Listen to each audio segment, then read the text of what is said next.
With OWE, we had a variety of workshops that Rangatahi found something that they could be involved in. And I think just about building their self-confidence and their self-love. And I think at the end of the day, if they have confidence in themselves, then they can do anything. You are a descendant of the people group who navigated the South Pacific Ocean to find this whenua. They didn't have Wi-Fi, they didn't have internet, but what our tupuna knew was they knew and understood the language of the taiao.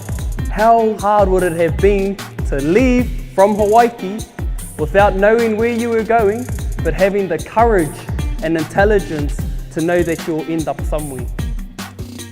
That type of intelligence, that type of courage is instilled in you. If we're able to look back into our whakapapa, we would know that potential's in us because whakapapa always says that we're connected to something or someone. And our tupuna navigated the South Pacific Ocean to find this whenua. That's unlimited potential.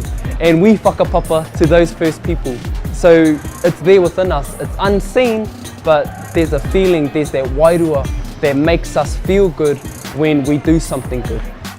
Matariki, they use that cluster to identify when it was the right time to harvest, to gather food from different resources. And all of this is anew. Basketball is a carrot.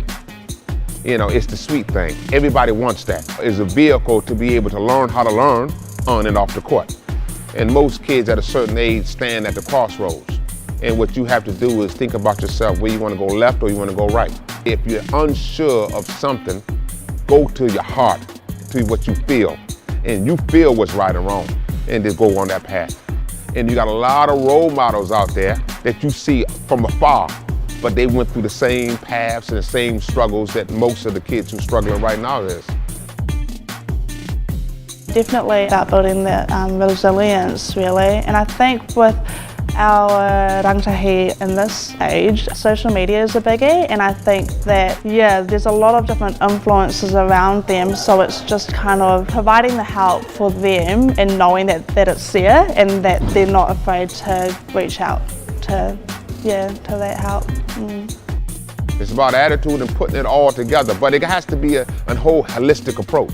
It's all about the values on and off the court, because the game itself it's not about putting the ball in the hoop. You have to be a good person inside, but not only being a good person, you got to be a good teammate. And not only on the court, you got to be a good teammate in the locker room. There is definitely a difference between having the biggest muscles and being strong in that sense.